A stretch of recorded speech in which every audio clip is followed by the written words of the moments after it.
North Carolina Traditions. Frail Joines, Brushy Mountain Tale-Teller of Wilkesboro. Don't you go down there and cross that creek. We said, what's the matter? This mule scared of water? He said, Lord knows. Said, any fool knows that mule a whole lot rather fish and hunt. That made me think of one. The guy had a dog, you know, and he got this old dog, and the old dog could walk on water. And he was just all tickled to death. He's a retriever, you know. He'd go duck hunting, and when he shot a duck, that old dog, instead of swimming, just walk on the water and go out there and get that duck, you know, and come back with it. He had a hunting buddy, and he was just anxious for his hunting buddy to see what he'd say about this dog, you know. Took him out of hunting one day, and they hunted and shot several ducks, and the dog would walk out there and get it and come back, and the dog would walk out there and get it and come back, and the guy never said a word. Finally, this guy on the dog looked over and he said, did you notice anything strange about my dog? He said, yeah, I did. He said, he can't swim, can he?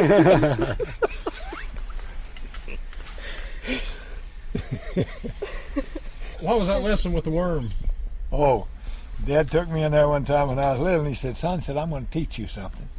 He said, I want to show you something. He had two old red worms, old fishing worms, you know, and he took him a glass of water and a glass of liquor. And he dropped one of these worms down that glass of water, and it just swam on and on and on and on, you know. And he took the other and he dropped it down in the glass of liquor, and it just died, just like that, you know. He said, now, I hope you got a lesson out of that. And I said, I did. And he said, what? I said, always drink plenty of good liquor and you'll never have worms. As I used to tell people, Dad always kept 5 gallons of liquor for snake bite, and I kept 2 snakes. He was a pretty good fella. He taught us kids to pay our debts. He worked us hard, and he loved his liquor. He'd go sometimes 3 days and wouldn't drink none. Sometimes he'd quit a whole week. When he'd get drunk, sometimes he'd stay drunk 6 months. He's awful good to put in a crop when I was right little. He'd work in every day and just push us and work till he got the corn planted and everything, and then he'd stay drunk and expect me to see if the other kids worked it, you know, and we'd have to work all that corn and take care of it, you know. And maybe I'd get out and plow all day, and he'd bring somebody in that night, 3 or 4 of them drinking, and they'd have 5 gallons of liquor. Yeah, they'd get them a dipper, you know, and just cap the dipper over there, and every time one wanted to drink, pour out a dipper full, you know, and drink it and pass it around. Dad would come in and have an old pistol, and when he'd get drunk, he'd start cussing his kinfolks, or usually my mother's kinfolks. And he'd say, yep, when I see that bird, said, I'll shoot him right between the eye, and he'd shoot the back stick, you know. And there's not a one of them but what he's killed 1,000 times. I'll guarantee you that. If he can, I don't know where he quit drinking liquor 1,000 times or not, but he killed every one of my mother's kinfolks, and most of his 1,000 times. But he'd sit and shoot the back stick, and they'd sing, and they'd shoot, and they'd play the phonograph, and me trying to sleep, you know. And next morning, he said, son, it's time to get up and go to plowing. Time to get up and go to plowing. And every time they took a drink, come and shake you up. Do you want to drink a liquor? Take a drink of liquor. I don't even remember the first drink of liquor I ever took. I was so little that I couldn't tell you when I started drinking liquor, for I didn't remember.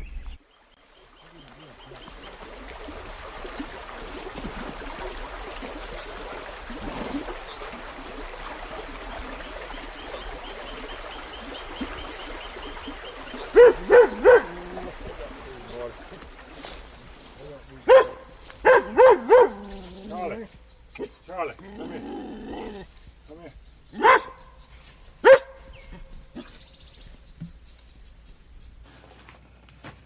I was thinking about, what was his name? He's a Robinson. What, Cam Robinson? Cam Robinson. Me and I was staying with Ruth Fletcher. We was picking apples, you know, and one day Ruth got the paper out of the mailbox and was reading at dinner time, and all at once he just fell off of the porch in the yard and just rolled and laughed. And I said, Ruth, what in the world are you laughing so at? He said, I want you to read this in the paper.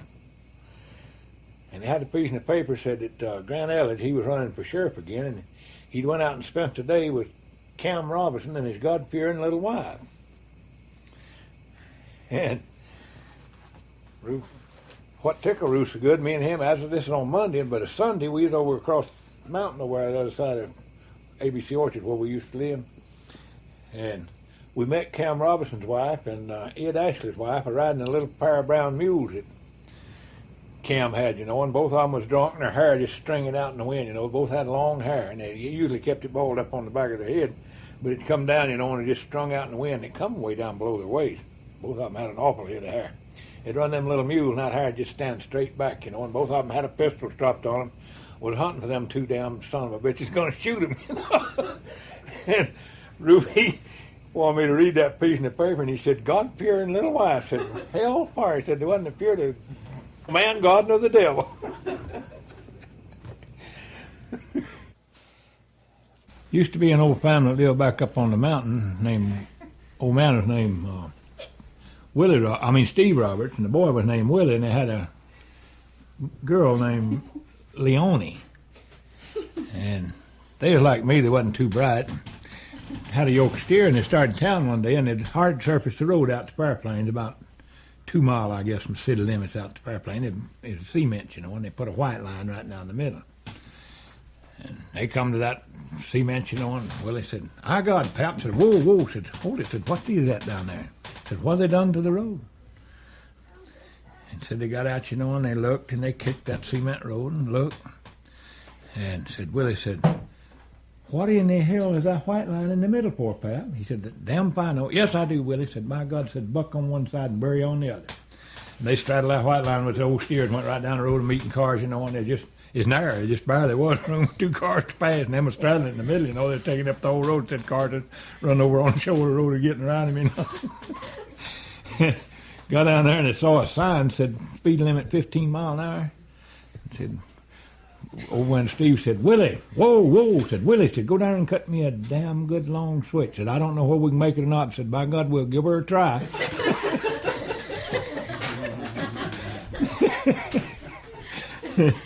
Got down there in town, you know, and the police, they started turning around on Main Street, and the police hollered, hey, hey, said, you can't turn around there.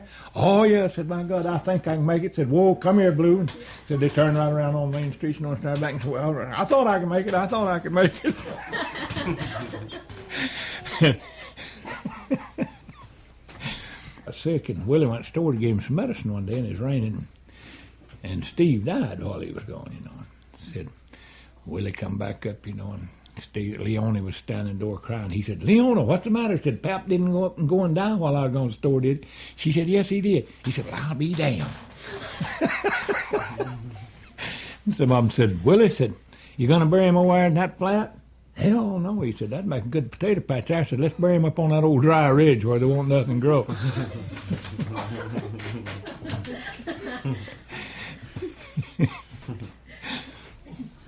One time, was a bunch of us sitting out on the porch out there in Moravian. It was right in the forks of the road of 1816. They were sitting on the store porch there. One Saturday evening, Dearlo was out there at the forks of the road, and a car'd come along going towards the north, and he'd run over and thumb, you know, and he'd go on by, and then one he'd come going towards North Wilkesboro right the other way, and he'd run over and thumb it, and he'd go on. Another one come going towards Taylorsville, and he'd run out there and thumb it, you know, and Rube Fletcher's about half drunk. He kept sitting there, turning his head and looking at Dewey, you know, and finally hollered out and said, hey, Dewey, just where in the hell are you wanting to go? Dewey said, any damn where.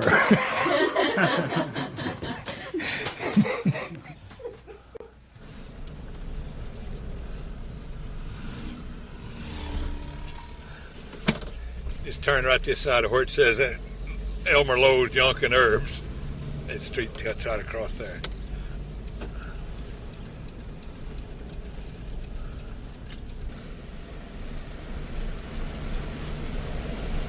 Now, North Wilkesboro's on the other side of the river. And North Wilkesboro's always been the town. Wilkesboro was the county seat. And courthouse was about all there was to it. It had a motel and maybe a couple of 2 or 3 stores. But it never has grown very much and hasn't yet as far as the town is growing. But North Wilkesboro is the one that's really grown. Get off on this road up here and turn left when you get up on the Oakwood Road.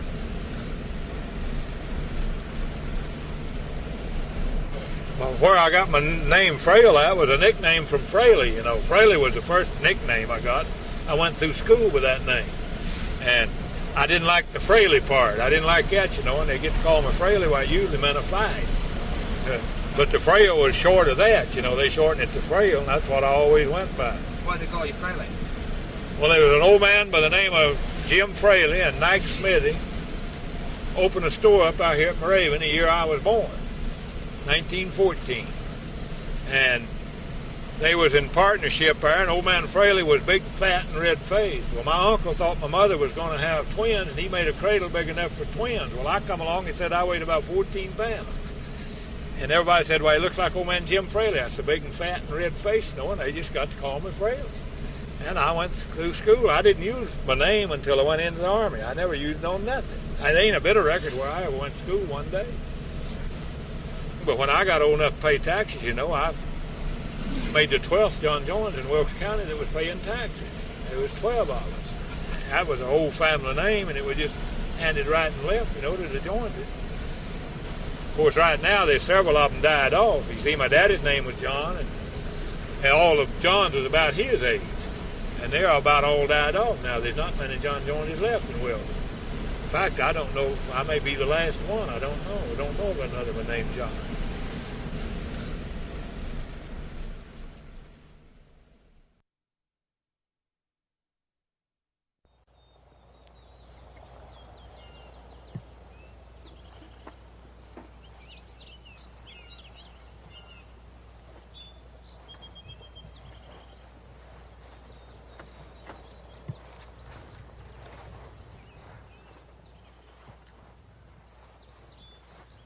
Well, that grave over there is my uncle that died in France in World War I, died with the flu. And this was one of my uncles that got wounded in World War I. And he's one that Part T. Davis shot and killed. And that one down there was my last uncle to die. He was the best one I had. He accumulated the least, but he was the best. And that's my father's grave over yonder. And I reckon that's all that I know of. There's probably some more Joineses out there in them old stones, but I couldn't tell you which one. I know my great-grandfather was born down there at that old graveyard across from home. It's growed up, and my my grandfather and my grandmother was buried over there at Walnut Grove Church.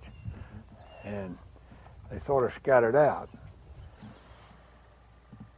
Well, the old Joineses, they tell me, was easy to get along with and easy-going people, and the most of them that I find that wasn't akin to my father was pretty easy people. Everybody talks about them being nice people, and easy to get along with. But my grandfather and his brother married some Indians from over in Tennessee, and they both raised large families, and they was always known for their fighting and fussing and couldn't get along and this, that, and the other. And if you put two of them together and give them a pint of liquor and they'd have a fight, if they hadn't seen one another in 20 years, they'd have a fight in less than an hour. They couldn't get along at all. And I don't know, I never did know my great-grandfather, old man Jackie Joines, but everybody tells me that I was just exactly like him. When I was little, all the old people say, you just like your great-grandfather, old man Jackie Joines. You don't look like the rest of them. And most of them was dark-skinned and black-headed and brown-eyed, but I come out a blonde and a blue-eyed in the bunch, And I guess I was a throwback from the rest of them. And my grandfather on my mother's side was an awful easy-going, quiet old man, and he always told me, he said, the Indian in the joint is what ruined all of them. And I don't know whether it ruined him or just give him a little backbone. I don't know which you'd call it.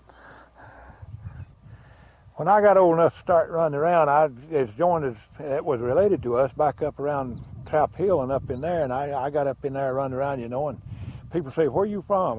What's your name? I'm a Joines. Any kin to the Trap Hill Joines? And I say, a little bit far off. You're not no kin to them damn little fighting Joineses over around Raven Falls, are you? And I'd say, yeah, my daddy's one of them.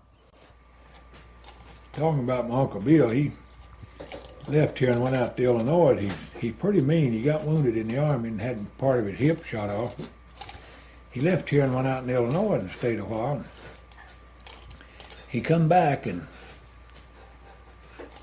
everybody was afraid of him in Code Lane, and so some of them was making liquor, and they invited Bill down to the steel place, wanted to get rid of him. They thought they'd have him caught for making liquor and have him sent off for 2 or 3 years and get rid of him that long, maybe go back out to Illinois. So they invited him into the steel place and then slipped around and reported it. And when Bill went in the steel place, the law was in there, and they caught him and charged him with making liquor, But they made a mistake of telling him who reported the steel place, and it was the very ones inviting him down to get some liquor. Told him they'd give him some liquor if he'd come down to the steel place. So he got mad and said he's going to dry up Wilkes County. Well, back at that time, Wilkes County was known as the moonshine capital of the world. I think the government had about half of the revenue officers in Wilkes County. All the U.S. government revenues they had, And so old Bill, he got him a horse, and little old field guy said he'd ride these ridges and he'd see a little puff of smoke come up. That was back before they got to using coke or anything, and every time they built a farm, their furnace, a little smoke would boil up, and he'd see it, and he knew the mountains good. And he'd go in and cut their steel, and they had copper steel. He didn't cut the steel. He just tear it out of the furnace and bring it down to my grandpa's, and he'd get 4 or 5, maybe 6. And he'd send for the deputy marshal to come out and get them. Jim Bumgarner was deputy marshal, and I was just a little kid, but I remember Jim coming up there and he'd tie steels all over that buggy. He'd have 5 or 6 50-gallon copper steels tied on it, And he said, Billy, when you going to come down and give yourself up? And Billy said, as soon as I cut a few more damn steels, said, I'll be down one of these days. I know one of the Johnson boys told me that he heard his daddy and his uncle send Bill word. Bill sent him word he's coming over and cut the steel. He'd always tell him he's going to cut the steel before he cut it. And he's coming on Monday morning, and said they all sent him word if he did, he'd die. They'd kill him if he come down the valley up there. And these boys said they was all little, and they went over and laid behind a log and said, watch Bill ride down and whistling on his horse with a rifle on the saddle on him. Said he went in and tore the steel out of the furnace and carried it back up the road on his horse, and said mountain covered up with his uncles and his daddy. His uncles up there, and said not a shot fired. Went on for several years before they ever got Bill, and everywhere he was going, he was in the fight with somebody. They had 100 and some warrants for him over here at one time, and they tried him, and they gave him 6 months to be hard out. Jack Davis got up and swore he shot him between the eyes with a .45 pistol, and the bullet bounced back. George Ashley had a warrant out for him for beating him up with a pair of steel knucks. Said he come into his home, and had a pair of steel knucks on his hand and liked to beat him to death. And Bill weighed about 140 pounds, and George weighed over 200, George Ashley, And so George's lawyer asked him, said, what'd you hit him with, Bill? And Bill said, I hit him with a fist. I didn't hit him with steel knucks. You mean to stand there and tell me that a man your size could knock a man that big down with his fist? Do you expect the court to believe that? Said, just how hard did you hit him? Well, Bill was up in the witness chair, and this lawyer was about 6'4", and old Bill just hopped down out in front of him and hauled loose and knocked him about 10 foot out across the courtroom. He said, I hit him about twice that hard. The lawyer tried to get the judge to do something with Bill, and he said, he answered your question. Just go on, go ahead. Partee Davis met him out there at Moravian one day and told him to come up. He had some good liquor. And so Bill went up there, and him and 4 or 5 more boys, and said when he got in the house that Partee just grabbed his gun and told him every damn one to get out of there, and said that one boy said he run right out in front of the house behind the apple tree and turned around and watched him, and said Bill walked out down the yard and had his hands up in there and said, Partee said, you asked me up here. I said, I didn't come looking for no trouble. Partee shot him in the belly and shut the door, and they with a shotgun, and they got him up and carried him out there and crammed his guts back in him and rolled him a cigarette, and he laid there and died. But when I got to going around breaking these horses, you see, every time I went to a new little settlement to break a horse, there's always a bully there. There's one boy that everybody was afraid of. Well, when I first started, somebody'd say something to me, I'd crawl him for a fight, But if I got one way down the ladder, why, then the next one above him would try me, and then the next one, until I climbed to the top, You go around to weenie roast, and you go around to parties. You'd get invited to parties because you was a stranger, and one thing and another. And back then, there's a lot of people, nearly every settlement had a group of boys that played fiddle, guitar, and things, and they'd have parties, and they'd drink, and make music till wee hours in the morning, and dance, have barn dances, and one thing and another. Well, I soon found out if you started down on the ladder, you had to climb to the top of whipping these guys. Sometimes it got pretty rough if you had to whip about 15, to get up to the top man. And so I just played it like I was afraid, until I found out who was the meanest guy and who everybody else was afraid with. And then I'd get around and let him run his mouth a little bit after he thought I was afraid because I hadn't said nothing, and I'd just force him into a fight almost. You know, you can do it without seeming to even have anything to do with it if you know the ropes. And so when you got the top guy and licked him, all the rest left you alone. You didn't have to bother with the small fry, you see. Well, you soon learn to take care of yourself. When you know you're there in a strange group, you ain't got no friends, you just only by yourself, and if the man gets you down, he can beat you to death, you soon learn to take care of yourself or keep your mouth shut one, you know. And I never could keep my mouth shut. I always had a big mouth, you know. And about all you heard talked was how much liquor I can drink and who all I can whip. Now, you know, as of what the crowd that I associated with, that's all they studied.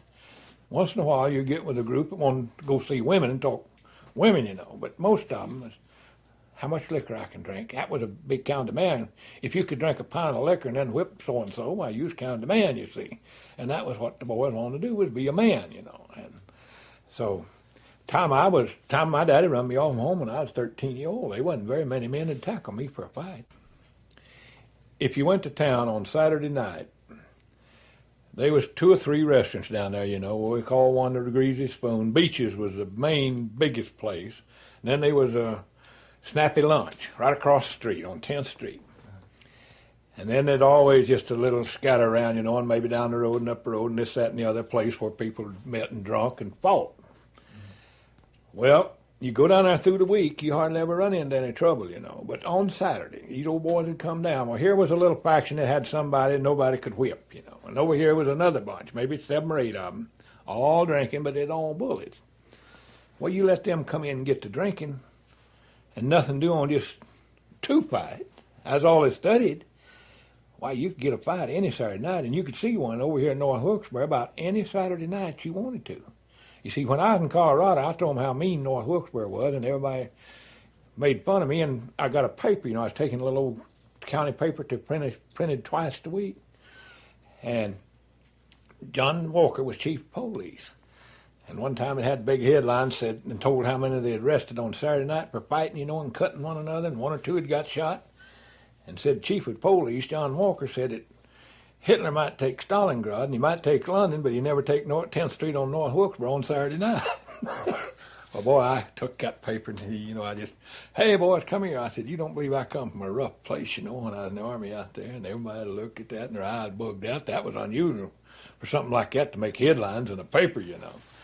But they was there in great big letters, you know. And they really thought I was mean. Well, when I got overseas and got in France, we had a hospital sitting in France. They brought a boy up there, and he was unloading shells. He was in the Merchant Marine. He was unloading shells, and one went off in his hand and blowed his hands full of shrapnel. And his legs and his breast, you know, and he couldn't use his hand. Both of them was bandaged up, and he couldn't use his hand, and they brought him up to my ward. Well, some of them found out he'd been to North Wilkesboro.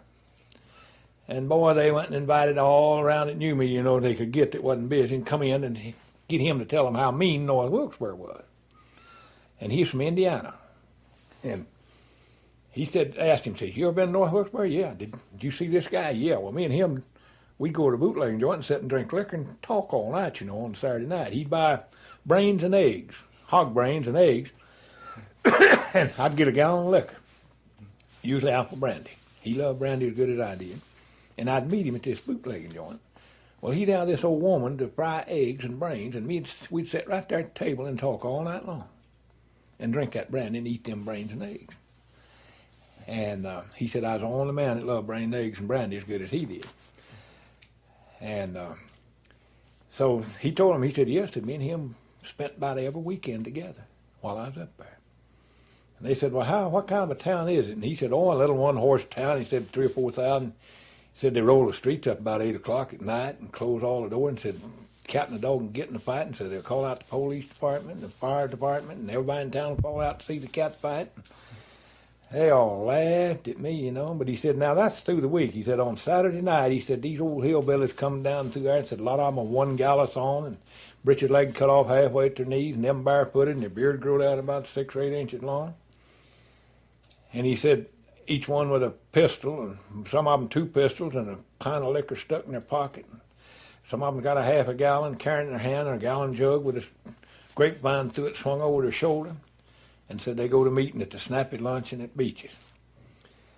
And he said about 4 o'clock the next morning, he said, I've come up 10th Street there, and he said, blood and guts and shit would be waist deep on you. He said, you couldn't wade through it. He said, the police just go off and hide till Sunday morning. They go down and said they get them up and bury the dead. Well, they all pulled out and left, just shook their head, and got gone. He looked at me and said, did I make it bad enough? And I said, that'll do. I said, you done a pretty good job.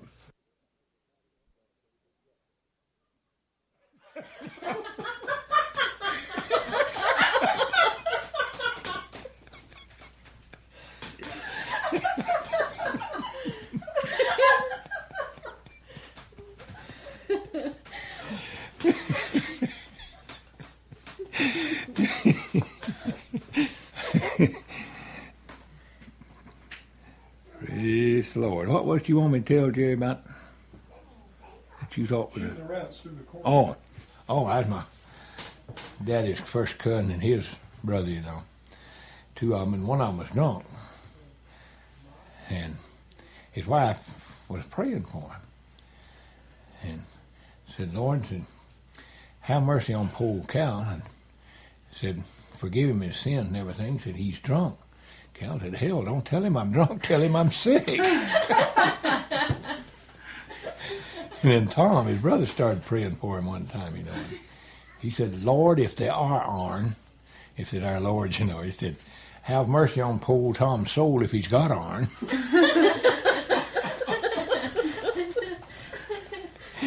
So he thought it sort of a doubtful case, I think.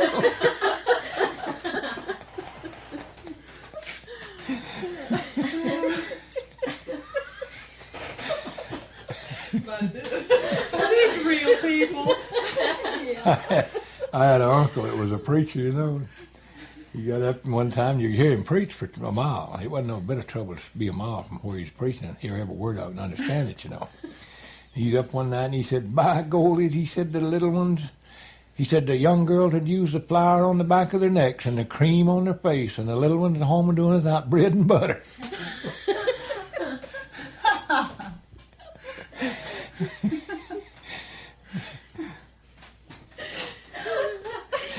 He said, by golly, he said, heaven was a land of milk and honey. He said all you had to do was just get a biscuit in each hand and wade and sob, wade and sob.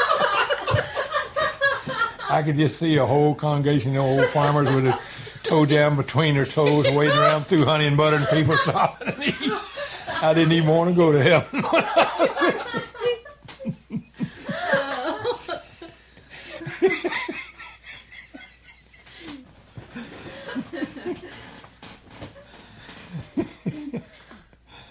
Praise the Lord. I better quit talking about my kinfolks. Right. They'll come back and haunt me, won't they?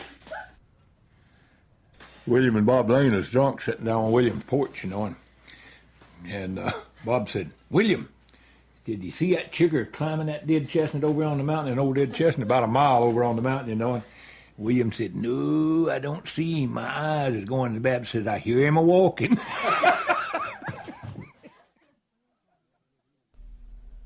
Frail Joines, Brushy Mountain Tale Teller of Wilkesboro, was produced by Alan Tullis. The program is part of the North Carolina Folklife Media Project. The project director is Cece Conway for the Institute for Southern Studies. The technical director is Brett Sutton for WUNC-FM. Funding for the series is provided by the National Endowment for the Arts, a federal agency.